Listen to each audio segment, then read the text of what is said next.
Bon les petits baroudeurs, est-ce qu'on serait pas en pleine baroude? On voit toute la vallée, avec toutes les montagnes et tout. On voit tout. On est trop bien. Wouhou! Je suis là. Pour mon, je sais pas quel bon jour, au Népal. Pas grand chose à faire dans le coin, on va pas faire grand chose. Hein. La dernière cuillère de Jupiter. Ah putain. Bon, ça y est les petits potes, on est arrivé là. Hein.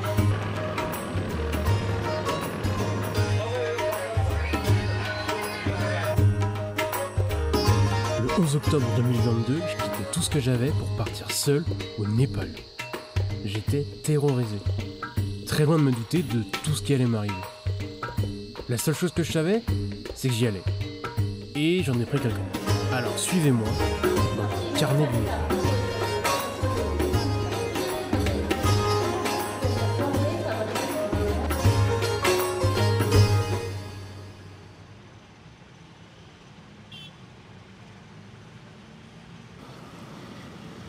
Il est 6h15 le 12 octobre 2022 quand je pose mon premier pied sur le sol népalais. L'aéroport a une odeur bizarre et le taxi est trop cher. Mais ça y est, mon visa est fait et j'ai 25 000 roupies en poche. J'ai pris le visa le plus long, 90 jours. Je crois que je me rends pas compte.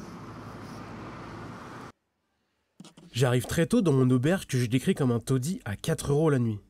Bon, c'est pas top, mais ça fera l'affaire. Tout le long de mon séjour à Katmandou, je resterai dans ce même taudis, Nomade Hostel. C'est plutôt pas mal au final.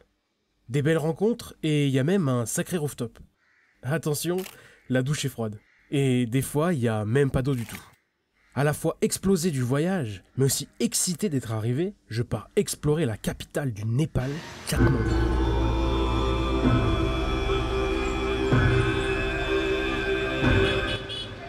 La première impression, c'est le bruit.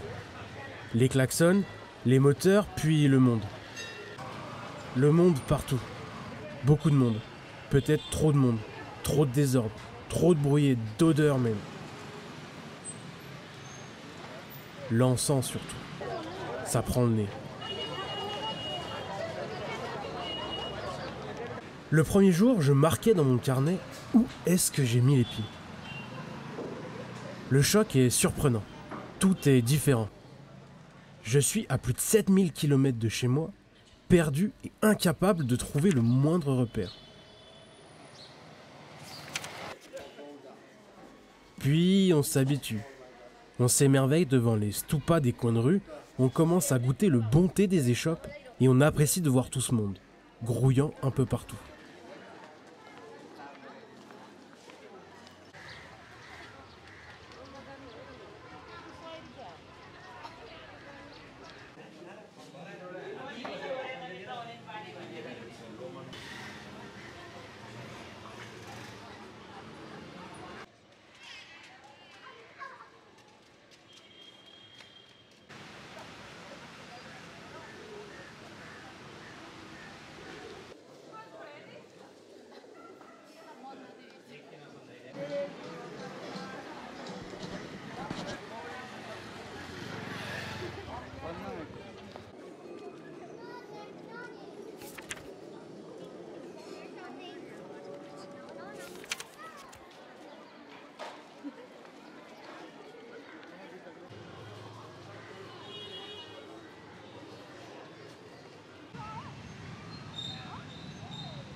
On fait aussi ses premières expériences culinaires. Franchement, je sais pas ce que j'ai commandé, mais ça m'a l'air d'être impeccable. On mange ses premiers momos, ces raviolis frits typiques d'ici, qui sont rudement bons. On boit du lassi, un yaourt venu d'Inde qui se boit très frais, principalement en bord de route. Et on dirait des empanadas locales. Il y a aussi les trucs un peu louches, qu'on reconnaît pas trop. Ça doit être un curry de patates, quelque chose comme ça. Ça, je reconnais pas trop. On dirait un peu des sortes de pois, galette de quelque chose. Ça, on dirait de l'avoine. Avec là au-dessus, ça. Toi, ça sent. Ça sent le gingembre. Ça. Et une ribambelle de plats très colorés. Chow mein, riz frit, poulet tandoor, naan, tukpa, samosa. On rencontre ses premiers copains.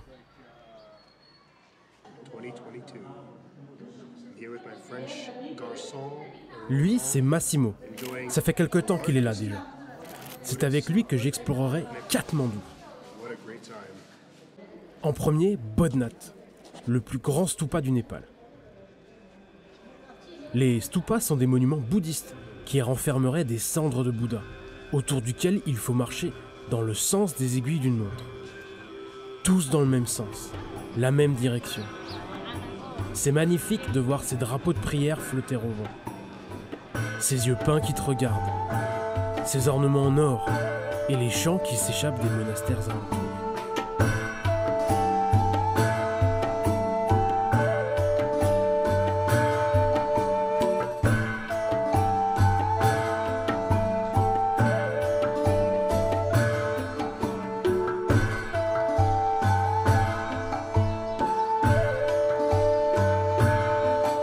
Peu après, nous irons à Pashupatinath, monument hindou, un grand lieu de croyance, surtout un lieu de crémation. Ma première grosse claque. Nous n'avons pas accès à tout le temple, une partie est réservée seulement pour les hindous. Le temps s'arrête dans les volutes de fumée. C'est à ce moment que je comprends l'importance de la religion ici. Ces deux religions qui vivent ensemble, l'une à côté de l'autre. Dans la vallée de Katmandou, il y a un monument qu'on voit de loin. Au sommet d'une colline trône le temple des singes, Swayan Bunath. C'est un stupa, le plus fréquenté de la capitale et une très chouette balade. C'est amusant de voir ces singes un peu partout. Chassés des rues de la capitale, c'est ici qu'ils ont trouvé refuge. Des gens viennent leur donner à manger. Ça ne m'étonnerait pas qu'ils soient sacrés ici. Le stupa est impressionnant, ainsi que toute la vie qu'on trouve à côté. Des gens font de la musique.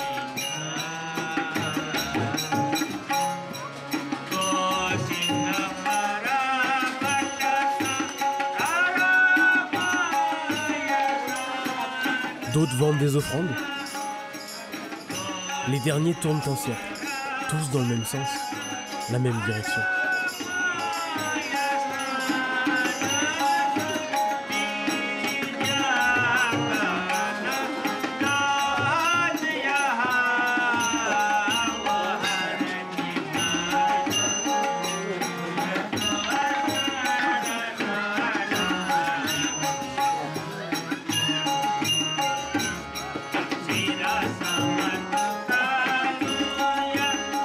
Le moment est venu de quitter Massimo, qui préfère rester à Katmandou. Mais nous nous recroiserons plus tard. En effet, le moment est surtout venu de quitter Katmandou.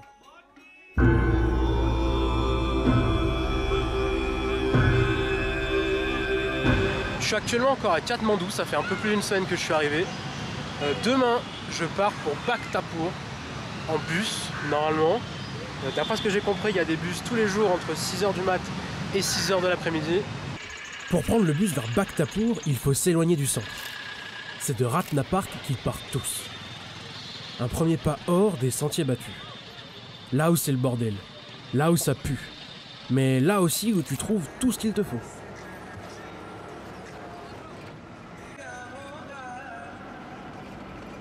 Le bus n'est pas difficile à trouver. C'est un sacré type qui conduit le mien. Débardeur, jean, qui mange je ne sais quoi. Accompagné de son collègue le hurleur, qui crie à la porte pour démarcher les gens sur le bord de la route.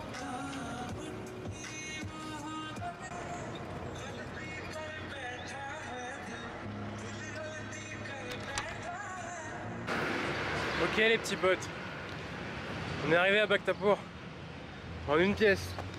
Je sais pas si j'ai réussi à bien filmer le trajet en bus local, mais franchement c'était une aventure. Ça a pris 1h30, c'était long. Je n'ai pas beaucoup d'images de Bhaktapur. C'était un moment plein de doutes. Je me cherchais une raison à ma venue dans ce pays. Je trouvais ça difficile de me sentir à ma place. J'avais l'impression de déranger un équilibre. Métaphoriquement, je pense qu'on passe notre temps à chercher notre place. Comme s'il existait un endroit où notre présence était requise, plutôt qu'un autre. Comme une pièce de puzzle qui s'imbriquerait parfaitement et seulement dans son espace. On se cherche un but, une raison d'être. Et s'il n'y avait pas de trou, rien à combler, pas de but à chercher. Et s'il fallait seulement vivre? C'est ici que je rencontrerai une personne importante à mon voyage. Bichou, le tenancier de l'auberge dans laquelle j'étais. Il me montrera ce que je voulais voir et me parlera de tout ce que je voulais entendre. Je me souviens d'entendre dire « Tant que tu fais attention à l'eau, il n'y a pas de raison de tomber malade. » Ou encore « C'est à toi de décider ce que tu veux faire de ton voyage » qui résonnera dans ma tête tout le long de ma route.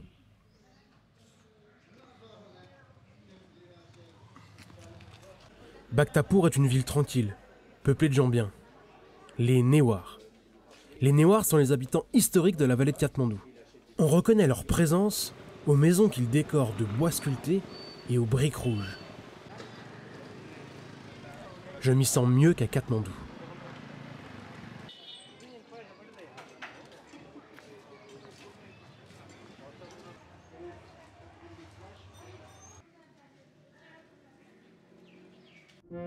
Le premier soir, je tomberai sur un groupe d'habitants jouant de la musique dans un coin de rue. On me tend une paire de cymbales et voilà que je fais partie de la troupe. C'est la première fois que je me sens le bienvenu.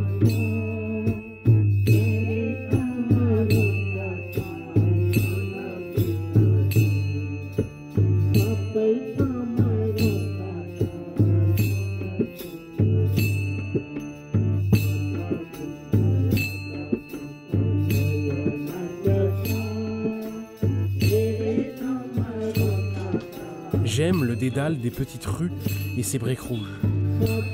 C'est un théâtre à ciel ouvert. Ici, une petite épicerie. Là, un lavoir. Et là, un temple. Des gens, un peu partout, qui vivent leur vie.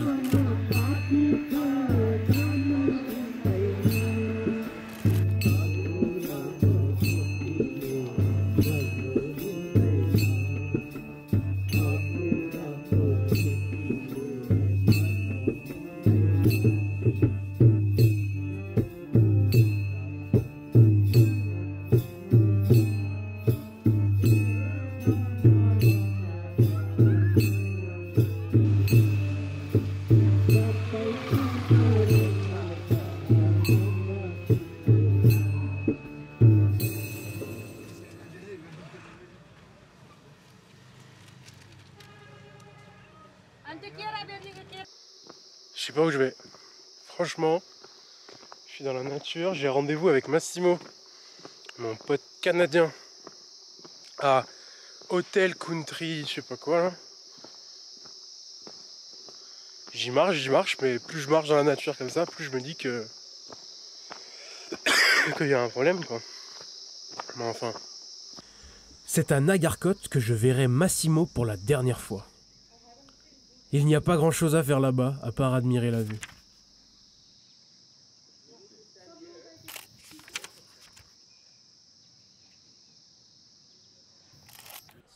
On est le 24 octobre et c'est le premier jour du Tihar, la fête des Lumières et le nouvel an Newar. Le Tihar, c'est l'occasion de tester plein de nouvelles choses. Petits gâteaux locaux et les Jujudao, yaourt aux probiotiques naturels typiques de Bhaktapur. Ce truc-là, là, ça coûte environ à peu près 50 roupies, je dirais. On va goûter,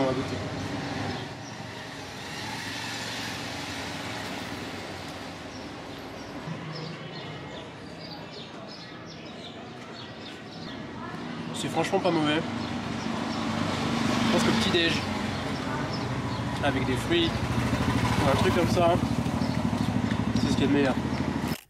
On dessine aussi sur le sol ce qu'on appelle des rangolis. Des dessins faits de poudre colorée destinés à inviter les dieux chez soi pour se donner de la chance dans l'année suivante. À la nuit tombée, on allume des lampes à huile et les enfants viennent demander une petite offrande pour s'acheter quelques bonbons.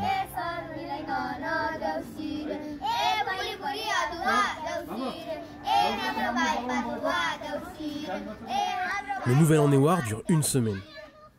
Tous les jours, on y célèbre quelque chose. Mais requinquer des paroles de Bichou, des histoires des autres voyageurs de passage et du sourire des Népalais, je n'ai qu'une hâte, continuer mon aventure. Alors un matin, je me décide, je pars. Je pars à l'est. Je pars vers Ilam, près de la frontière avec l'Inde et la capitale du thé népalais. Ça sera ça, mon objectif.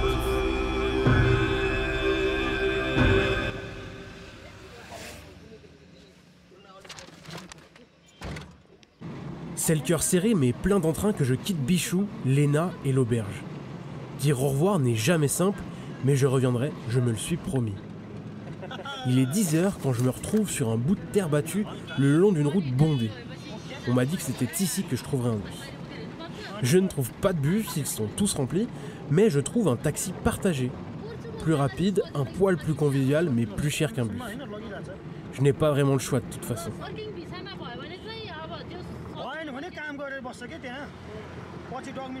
Arrivé à Panaoti, je sens que l'atmosphère est différente. Déjà, je ne vois plus de touristes.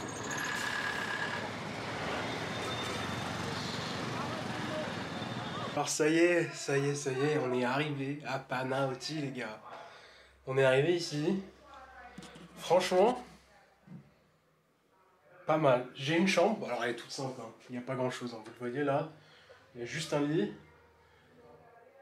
Et j'ai un petit table de chevet là. J'ai un ventilateur. Une chaise, une plutôt belle vue. Il faut se l'avouer. Alors attends. Une petite vue sympa sur la ville. Après des bons momos bien locaux histoire de me caler, je fais mes premiers pas dans la ville. J'étais loin d'imaginer sur quoi j'allais tomber. Ce sont les tambours, les cymbales et les chants qui m'accueillent. Le village est là, ils forment une grande fanfare et ils célèbrent la nouvelle année. Voir tous ces gens est impressionnant et je vis sans le savoir mon premier festival.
Je les suivrai pendant près de 3 heures, au rythme des percussions.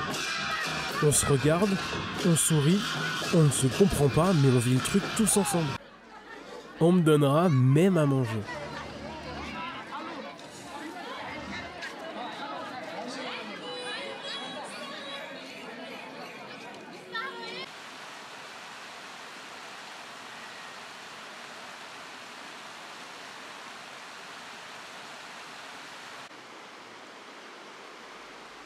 Les rues de la ville sont plus calmes au coucher du soleil, mais tout aussi belles. La campagne népalaise est pleine de charme.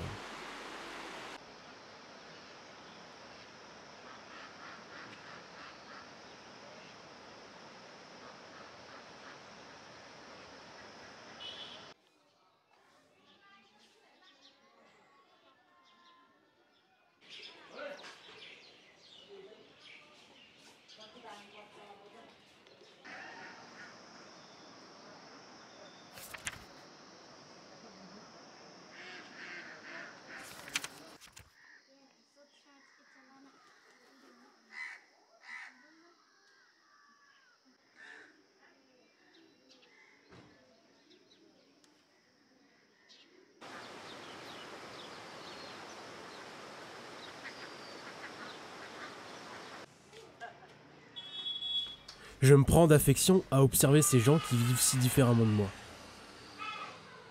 Je réalise qu'on peut vivre de tellement de manières différentes.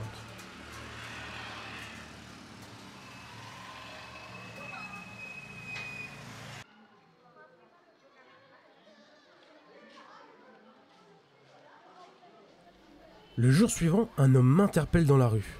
Il me reconnaît de la veille. Il m'a vu suivre la procession. Il m'invite chez lui pour visiter une maison de Néouar et boire un thé. Le bois sculpté des fenêtres est magnifique. Et les pièces sont petites. Je touche presque le plafond du haut de mon mètre 70. Il s'appelle Devendra, l'homme qui bat les dieux. Il veut m'emmener quelque part et boire quelque chose de plus fort. Ça m'inquiète un peu, mais il n'a pas l'air méchant.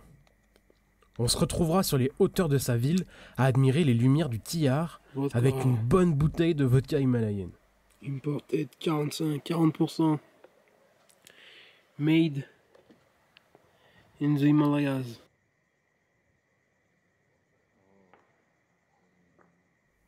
À cause du Tihar, tout est fermé et je ne sais pas où manger. Il me pose d'ailleurs la question « Tu manges où ce soir ?» à laquelle je réponds « Je ne sais pas, tout est fermé ». « Tu aimes le dalbat ?» qu'il me dit. « Le dalbat, ça se partage, alors viens à la maison ce soir, c'est dalbat. » Et c'est ainsi que je me suis retrouvé au milieu de sa famille à partager le dalbat. Le dalbat est un plat typique, même le plat national népalais. Ils en mangent tous et tout le temps. Ça vient de dal, qui signifie lentilles, et bat, le riz. Du riz et des lentilles, c'est la composition de base. On peut y rajouter plein de trucs trop bons. Des currys, de la viande, des épinards et des achar, sorte de pickles népalais.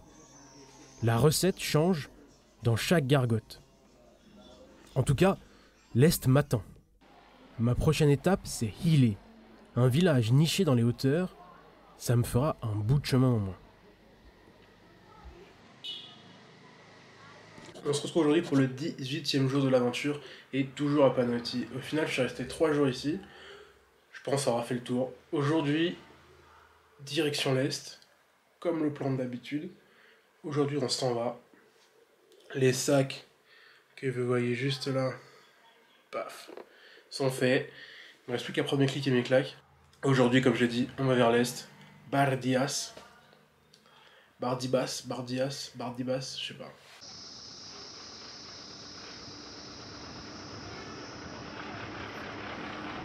Il est temps pour moi d'introduire un autre personnage important de ce voyage. Jules. Jules est un youtubeur qui passe son temps à voyager. C'est lui qui m'a donné envie. C'est lui qui m'a montré les premiers pas à suivre. C'est lui qui m'a montré Hile. C'est lui qui m'a parlé de Ilam. Enfin bref, je ne serai pas là sans lui. Alors merci Jules et continue de nous faire voyager.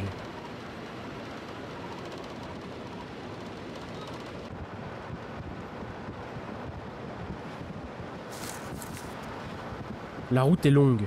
Je change plusieurs fois de moyen de transport.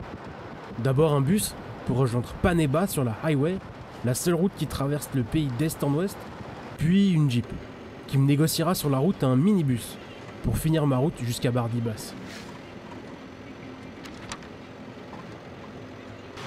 On est arrivé à Bardibas. Et oui, c'est Bardibas, c'est pas Bardias comme j'ai pu dire. On y est, c'est juste derrière moi. La ville est juste là. Je suis parti ce matin, je pense que je suis parti ce matin vers 10h de Panauti. Il est 17h. J'ai passé 7 heures à attendre dans les transports. Je suis flingué. Mais voilà, on l'a fait. Bardibas, on a un hôtel à 1000 roupies la nuit, donc même prix que Panauti. Franchement, je vais demander de mieux, je vais vous montrer. Ça, c'est ma petite chambre. Alors, on va pas avoir grand chose. Je vais essayer de vous montrer. On a un grand lit de place, juste là. On a un lit de place, juste ici, sur lequel j'ai installé mes affaires. Et juste derrière, là, juste ici, hop, petite télé derrière moi qui ne marche pas, évidemment. Ils m'ont filé une petite serviette, très sympathique. Et juste là, il y a la salle de bain. Avec de quoi se doucher, t'as un évier derrière, et des toilettes. Donc tout ce qu'il faut. Et voilà, on est à Bardibas. Demain, je pense que je partirai encore en direction de l'Est, direction d'Aran. Dharan, c'est la ville qui est juste en dessous de Hylé. Là où je veux atterrir pour maintenant. Ilham, j'aimerais bien y être pour la fin de semaine. Mais ouais, je pense que demain, il y a un Dharan. Donc encore une journée complète de trajet. Hein. Il y a à peu près la même distance entre Paneba plutôt. Parce que depuis Panaoti, je suis monté à Paneba et de Paneba, descendu jusqu'à Bardibas. Et Bardibas, tac, on va à Dharan. Et après, il est ou alors Ilham. On verra bien.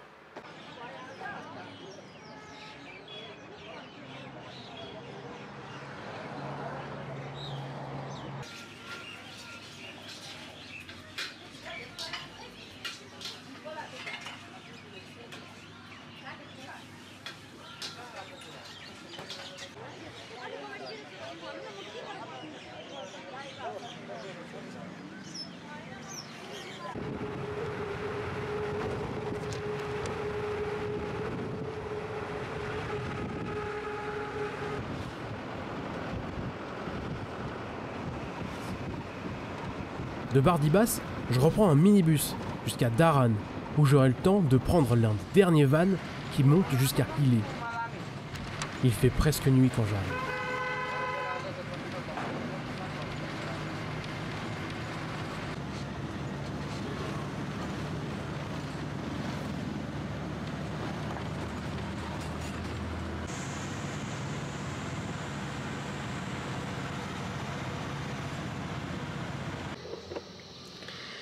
Namasté les petits potes.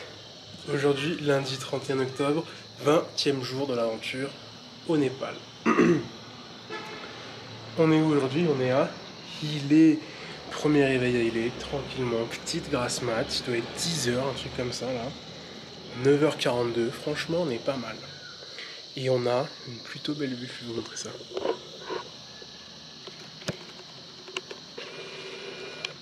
Voilà, on a une belle vue sur la chaîne des Himalayas.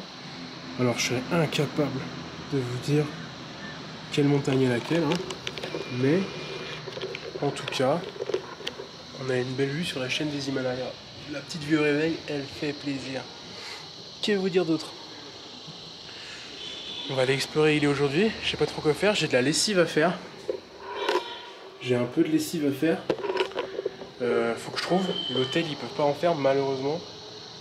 Donc je sais pas comment je vais me débrouiller. J'ai repéré un truc, on va aller essayer d'investiguer un petit peu pour voir comment ça se passe. Pas grand monde ne va à Hylé. En même temps, il n'y a rien de spécial ici. Ni sanctuaire millénaire, ni stupa démesuré. En fait, il n'y a rien. Rien que de la campagne, rien que des gens, rien qu'une vie quotidienne népalaise peu trépidante. Je crois que c'est pour ça que je suis là.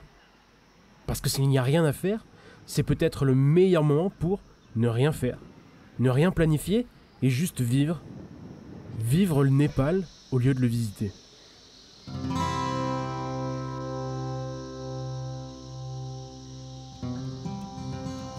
Hylé est une ville calme et paisible où les gens sont souriants. Ma première destination hors des sentiers battus. C'est là que je dresse la frontière entre le touriste et l'aventurier.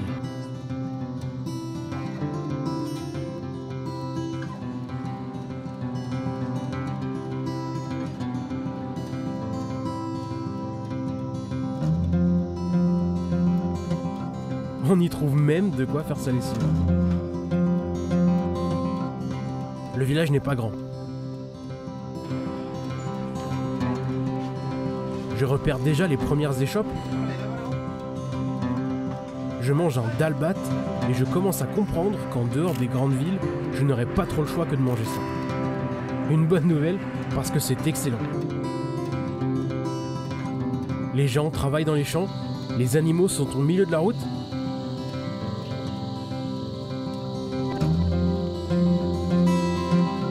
Et il y a cette vue constante sur l'Himalaya. Je tomberai sur un petit temple à l'atmosphère si particulière.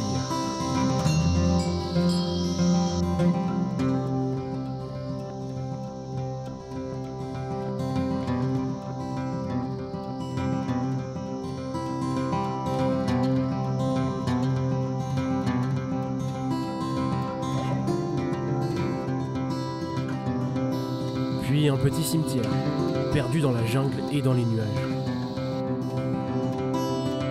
Je me prends pour Indiana Jones.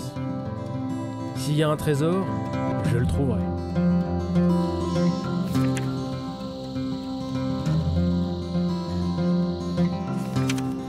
À la tombée de la nuit, la tour d'observation devient l'endroit propice pour admirer un magnifique coucher de soleil.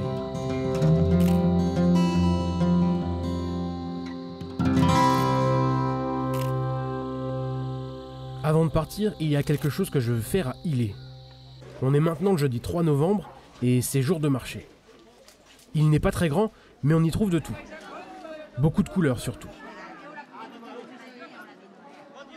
Il y a de l'animation de partout. Les cochons grognent dans leurs paniers, les acheteurs négocient et les vendeurs pèsent et empaquetent leurs marchandises.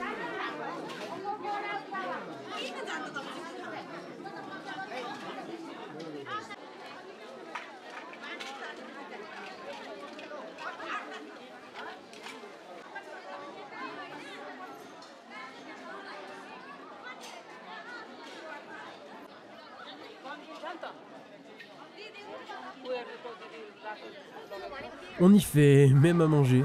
On s'y retrouve autour d'un thé et on rigole. Ils ne font pas attention à moi. Ils sont bien trop occupés à vivre. C'est mon dernier jour à Hillé, donc avant de partir, je ferai un petit tour des copains que je me suis fait ici. Le petit faiseur de thé de la rue principale. Au Népal, on passe son temps à boire du thé. C'est l'occasion d'échanger avec les gens ou de regarder le temps qui passe. Sa famille est en train de préparer les momos pour le déjeuner, sa femme pétrit la pâte et son fils émince l'ail. Il y a aussi Ranju qui m'attend, pour un dernier rakshi. Toute sa petite famille s'affaire en cuisine.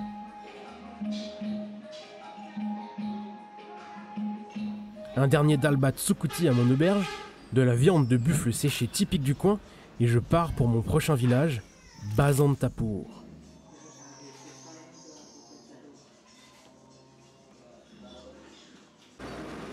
Basantapur n'est que le point de départ d'une quête plus grande, je dois l'avouer.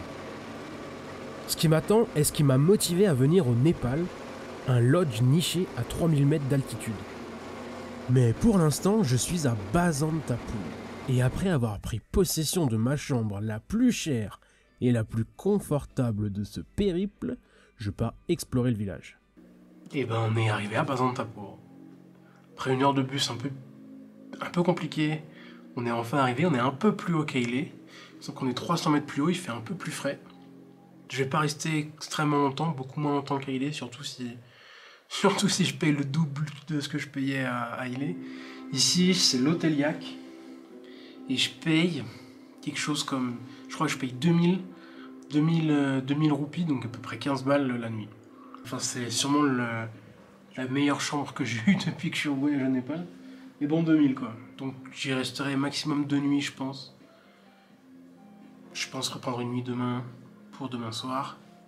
Et je passerai la journée demain à Basantapur et après soit je retourne en bas, soit je vais essayer de trouver mon lodge perdu dans les montagnes à l'aventure.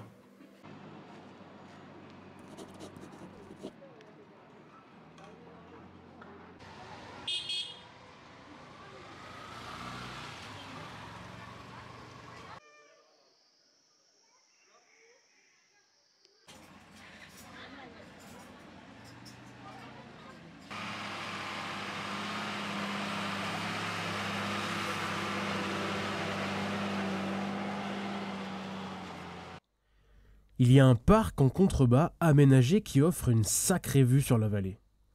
Le spectacle de toutes ces collines, de tout ce vert, des nuages cotonneux dans le ciel et du calme, le calme de la campagne, les grillons, la chaleur du soleil, c'est magnifique.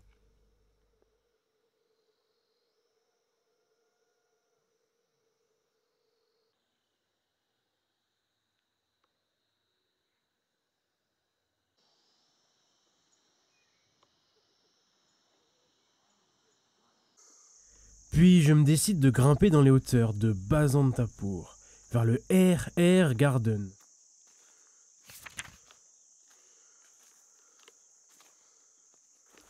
C'est dans les environs de ce jardin que se trouve mon lodge. Je ne sais pas si je peux l'atteindre à pied. Dans le pire des cas, ça me fera une chouette balade.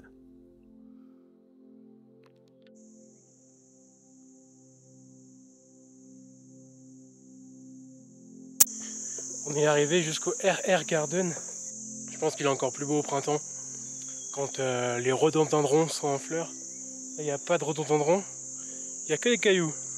Parce que RR Garden, on m'a expliqué ça, ça veut dire Rocks and Rhododendrons. Je sais pas prononcer ce mot-là, que ce soit en anglais ou en français. Rhododendron. J'aime bien l'ambiance, j'ai bien aimé le petit chemin peu accédé. Par contre, oh là là, qu'est-ce qu'on se fait. Oh putain, qu'est-ce qu'on... Hein? J'en peux plus. Sur mon Google Maps, il m'annonçait 1h30 de marche pour venir jusqu'ici. Je pense que c'est 1h30 au rythme népalais. Hein. Pas au rythme Roro. Parce que le rythme Roro, j'ai mis au moins 2h30, je pense, pour venir jusqu'ici. Si je suis venu ici, c'est pour faire du repérage. Du repérage pourquoi? S'il y a un truc qui m'a donné envie de venir au Népal, c'est une vidéo de Jules en Asie, qui dort une nuit. Alors, il commence son périple à Basantapur, et en fait, il passe tout par là, tout par le chemin. Et en fait, je pense que plus loin sur le chemin, à bien, je pense, facile 2 heures de route, 2 heures à pied encore, il y a un lodge. Un superbe lodge avec rien autour presque, et une superbe vue sur la vallée. Mais c'est vraiment le lodge typique quoi. Le lodge où ta paroi c'est de la ferraille, tu dors avec 2 couvertures sur toi, t'as super froid, t'as mangé qu'un gros dalbat le soir, ce genre de lodge. Et c'est ça un peu qui m'a donné envie de venir au Népal.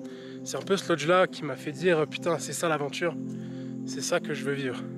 Là je vais voir les alentours un petit coup avant de partir, puis rentrer tranquillement à Basantapur.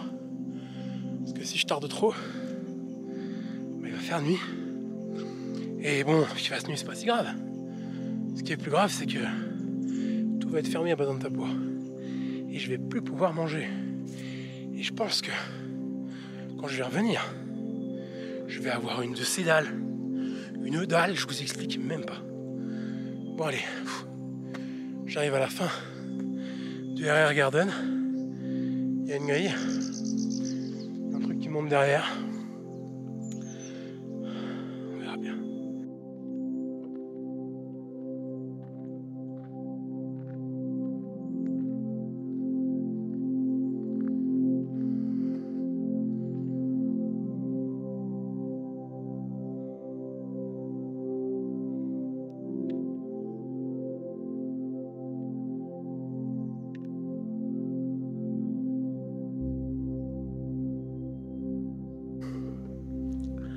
Les gars, j'en peux plus. Je suis en train de monter ces escaliers là derrière moi. Là. Oh, c'est un enfer. Regardez, vous allez peut-être pas le voir, mais là derrière moi, c'est le RR Garden. Là où j'étais tout à l'heure. J'ai monté des marches, c'est pas des marches, c'est des murs. Vous voyez, un peu là. Putain. Rien que de regarder l'escalier dans le sens inverse, ça me donne le vertige. Putain. Bon allez, on s'arrête pas là. On est une bête féroce. On va monter jusqu'en haut.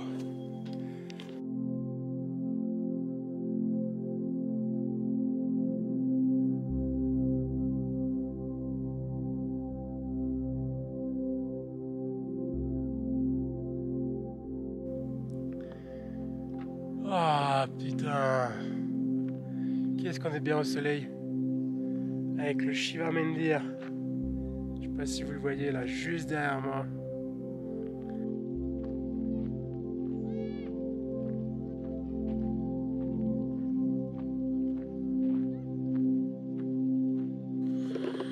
Ok, bon les petits potes. J'ai une semi-mauvaise nouvelle. J'irai pas jusqu'au bout. Un peu plus loin, je pense vraiment à 20 minutes, 25 minutes, 30 minutes grand max de marche. Ouais, t'as bien un sommet de montagne à 2900 mètres. Moi, je suis à 2007 là. À 2900 mètres, t'as à peu près un sommet de montagne sans arbre. Donc je pense que c'est là qu'il arrive. J'étais au sommet, j'étais content, je pensais arriver enfin au truc, avoir vraiment le gros panorama sur le Makalu et il y a un autre sommet de montagne Balama. Malheureusement, on s'arrêtera ici. Hein. Mais je suis content, je reste content de moi d'avoir fait tout ça. Je pensais franchement pas en être capable. Parce qu'en matant les vidéos de Jules, j'ai vu qu'il y avait des bus apparemment jusqu'à Tinjore. Donc jusqu'au lodge, où j'ai envie de séjourner une nuit, apparemment il y a des bus. Donc ça veut dire que si je m'en sors bien, je poserai des questions ce soir. Si je m'en sors bien, demain, je peux prendre un bus jusqu'à Derali, de Derali jusqu'à Tinjore, passer ma nuit à Tinjore et repartir le lendemain tout en bus, donc avec mon sac à dos sans problème. Et de Tinjore, je peux venir jusque là où j'avais envie d'aller aujourd'hui. Le lendemain, je n'ai qu'un objectif en tête, le lodge. Je sais qu'il y a un minibus qui y monte. Je l'attends un bout de temps sur le bord de la route et ça y est, il arrive enfin. La route est plus que chaotique. Je me cramponne à mon siège, le bus valdingue mais ne faillit jamais. Il n'y a même plus de route, mais le bus continue d'avancer. C'est dans le milieu de l'après-midi que j'arriverai enfin à Tinjore, après 3 heures de conduite sur piste. C'était ça, mon objectif. Ce cabanon bleu, en tôle. Tout est rudimentaire. Il n'y a pas de chauffage et le confort est sommaire. Mais je l'ai fait.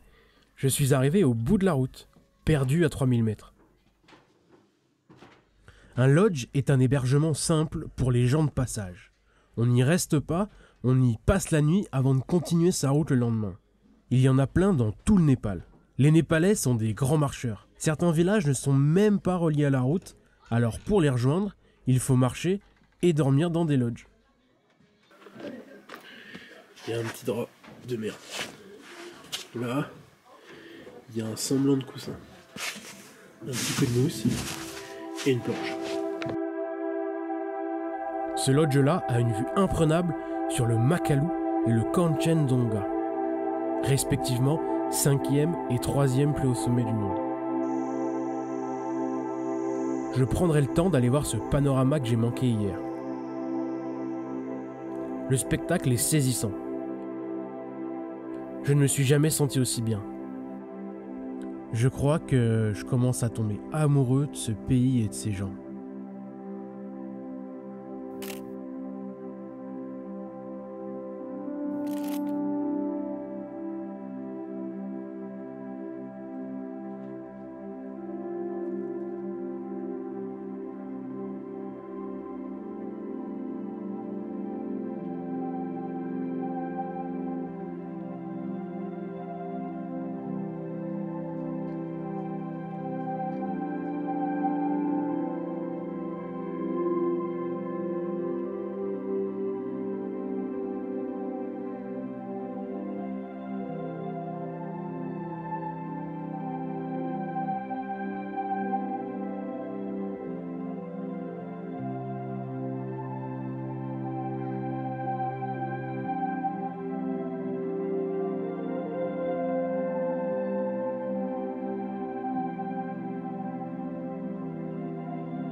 Ce lodge, c'est quelque chose.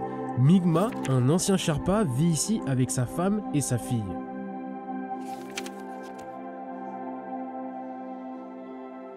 Il y a 4 murs en tôle bleue, un étage de 1,70 m tout pile, avec plusieurs chambres délimitées par des bouts de contreplaqué, et aussi une cuisine au feu de bois où tout le monde se retrouve pour le dîner.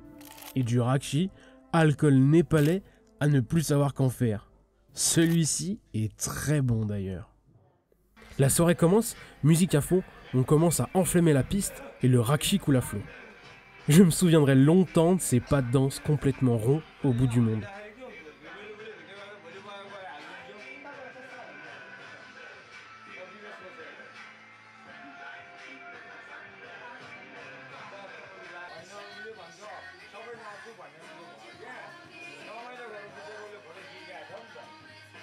Je n'étais plus invité, je faisais partie de la famille.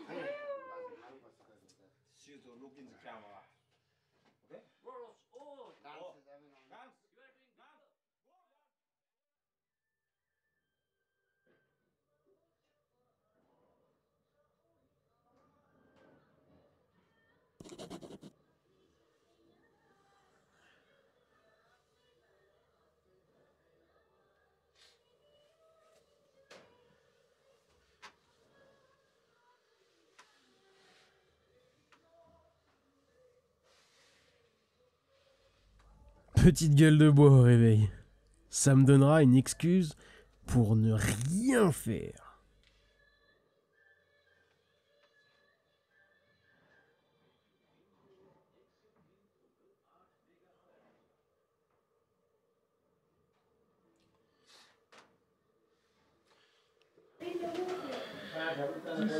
Namasté les petits potes. 26e jour de l'aventure au Népal. Et Tinjouré, c'est fini. Passer une nuit abominable. Regardez l'état de ma chambre, quoi. Genre ma chambre, mec, elle fait 3 par 4, quoi. Il y a 2 lits dedans. Tu vois, je suis passé de l'hôtelier à l'hôtel le plus stylé que j'ai pris au Népal. Ah, ça. Et j'ai kiffé les deux. C'est ça le voyage. Faut kiffer tout ce qu'on te donne. J'ai kiffé les 2 chambres, autant l'une que l'autre. Peut-être même plus celle-là. La famille de Migma, mon hôte, travaille sur les quelques tâches de la maison. Écosser les pois et laver les graines de millet pour la tongba. La tongba, c'est une sorte de thé aromatisé aux graines de millet fermentées. C'est très peu alcoolisé et ça se boit chaud. Les Népalais en raffolent dans les hauteurs.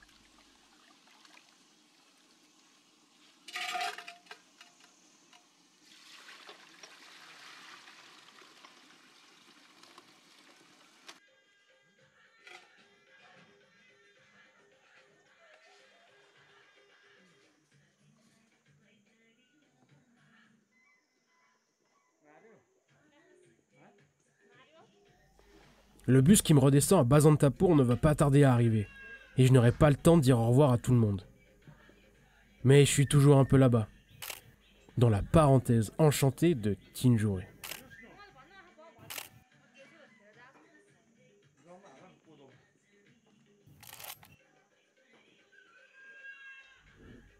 Ça y est, j'ai atteint mon premier objectif. Il ne me reste qu'à atteindre l'Est, et Ilam est ma prochaine étape. Je passe une nuit rapide à Basantapur pour prendre une douche bien chaude et revoir quelques copains. Le lendemain, je redescends sur la highway à Dharan pour y passer l'après-midi. C'est une ville qui demande un peu plus d'attention, je pense.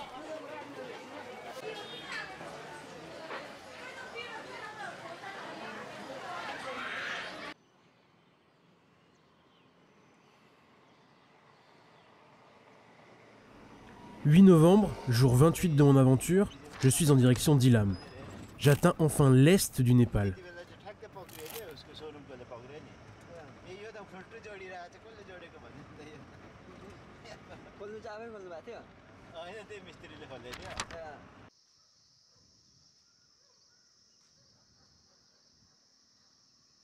Ilam est une ville un peu différente.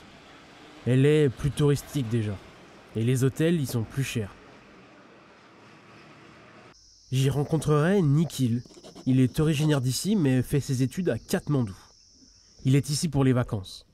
Il m'invitera à prendre un petit déj à base de dalbat, ou plutôt gundrukbat, car il ne me sert pas des lentilles, mais du gundruk, de l'épinard népalais. This is what you call gundruk. Gundruk, Spanish, dry Spanish. Ok.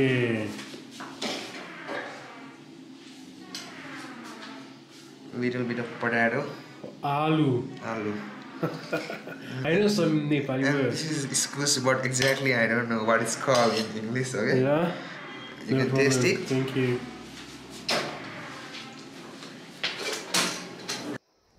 Il me fera visiter sa ville et ses champs de thé à perte de vue.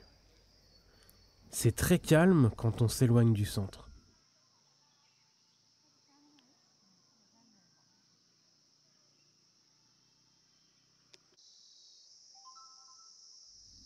Les arbres à thé d'ici poussent à flanc de montagne. C'est très joli, mais sûrement pas très pratique pour la récolte.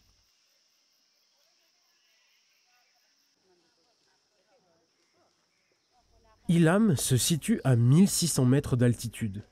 C'est ce qui lui donne les meilleures conditions pour son thé qui n'a rien à envier à sa voisine indienne du Darjeeling.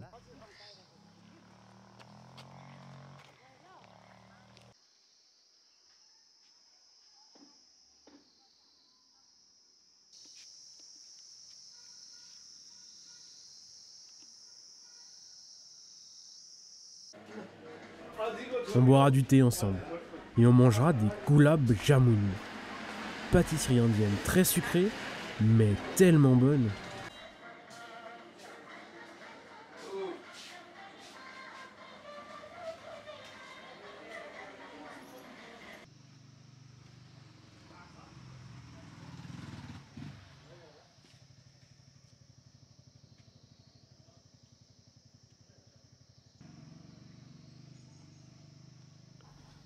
Après un petit tour dans le parc du coin, je retrouve par hasard Freddy à la tour d'observation de Ilam, un Hongkongais rencontré dans la Jeep qui m'a monté jusqu'ici.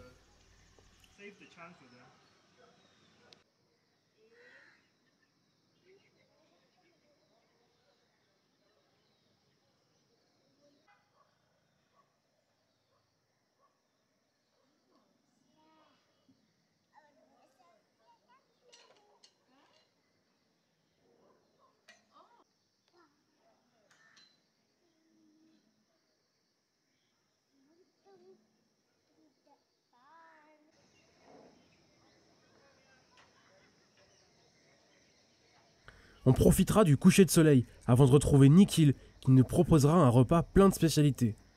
Notamment le Wai Wai, des nouilles instantanées crues, broyées et assaisonnées de plein de trucs qui piquent, mais c'est bon, très bon même. Et ça passe tout seul avec du rakshi. Some Sadeco peanuts, peanut Sadeco, some Security. sukuti, some pork, with two lovely guys, Nikhil and Freddy. Namaste. Namaste. This song is for you too.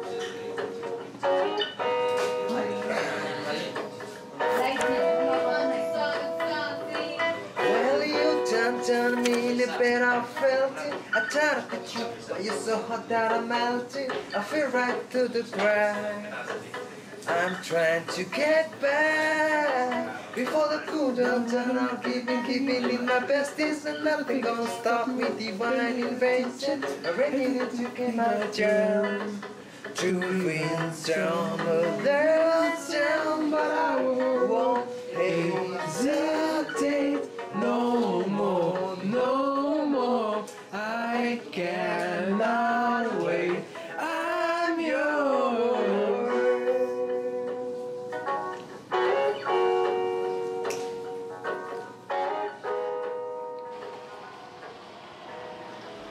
Le lendemain, je laisse tout ce que j'avais de prévu et je me laisse guider par Nikhil. Il m'emmène là où il se retrouve avec ses potes. Dans le fond de la vallée se trouve une rivière et tous les jeunes du coin ont l'air de s'y retrouver. Quand on arrive, il y a déjà pas mal de monde. Ça joue au volley et ça se baigne. La plupart des Népalais ne savent d'ailleurs pas nager. Ça m'a surpris au début, mais en y réfléchissant, ça n'a rien de surprenant. Je rencontrerai ce jour un ami de Nikhil, Sanjok, et tout le reste de sa bande de potes. Là, il n'y a pas de touristes, et les Népalais sont curieux de me voir ici.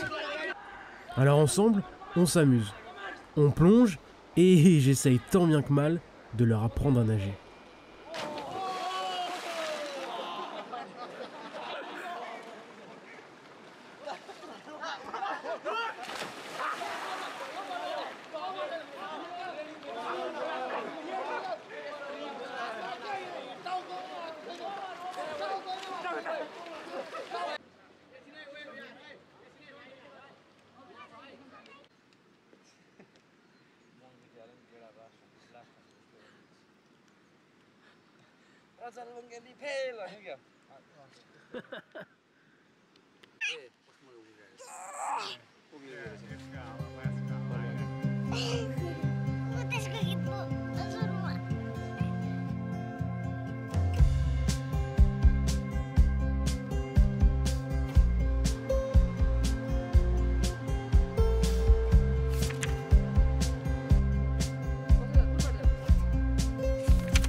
C'est une très chouette après-midi. On m'offre même une assiette de friture locale avant de reprendre la route d'Ilam à l'arrière d'un scooter.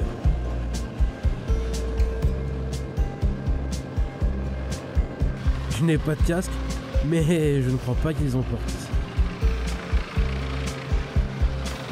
Un grand sentiment de liberté.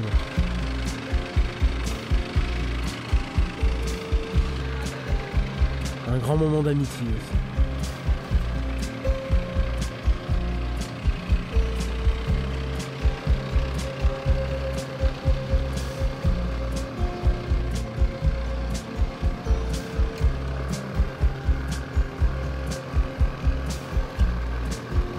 On finit la soirée chez Nikhil, avec tous ses potes autour d'un repas. Surtout de l'alcool et des bons copains finalement.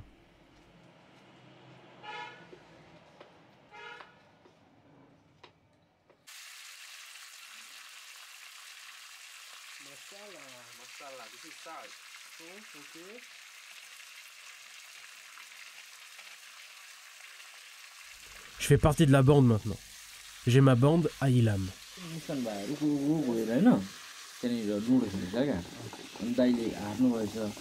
love you, Roman. We love you, Roman. Come to Nepal with your wife soon. Yeah, we miss you. I just need to get a wife, but...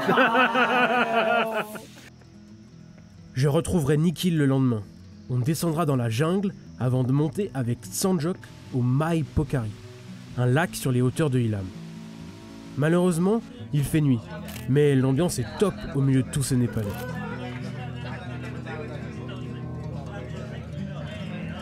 Ce soir est une soirée un peu spéciale. C'est ma dernière avec Nikhil et je dors chez lui. Ma première et seule nuit chez l'habitant.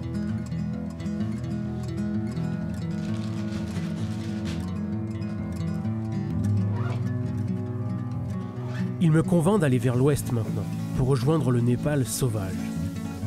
Mon premier arrêt sera le parc national de Chitwan.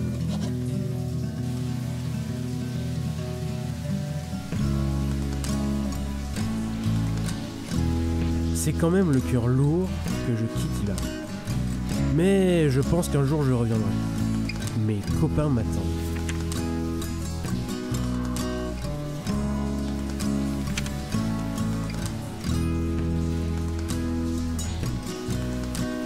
Le lendemain matin, je redescends vers Pitamon pour rattraper un bus vers Bardibas. Je compte bien faire le trajet en 2 fois, comme à l'aller. Mais il n'arrivera jamais. Bienvenue dans le vrai Népal. Le Népal où tout peut arriver. Enfin tout, sauf les bus. Au final, on me propose de prendre un autre bus, de nuit, qui va jusqu'à Sohara, la ville du parc. Il est déjà tard et je veux quitter cette ville poussiéreuse du Térail, alors je fonce, avec quand même un peu d'appréhension.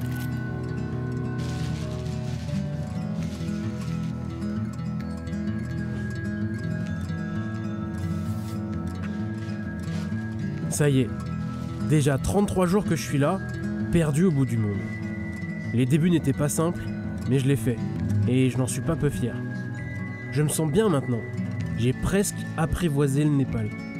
J'y ai des amis, je sais m'y déplacer, trouver où dormir, manger, et même quelques mots de népali. Je suis prêt pour l'aventure. Mais ça se passera dans ma prochaine vidéo, alors abonne-toi pour ne pas la louper. N'hésite pas à partager mes aventures pour donner à tes amis l'envie de voyager. Enfin bref, des bisous, on se retrouve très vite. Moi je te laisse, je fais mon sac et j'y vais. Il me reste encore un bon bout de Népal à explorer.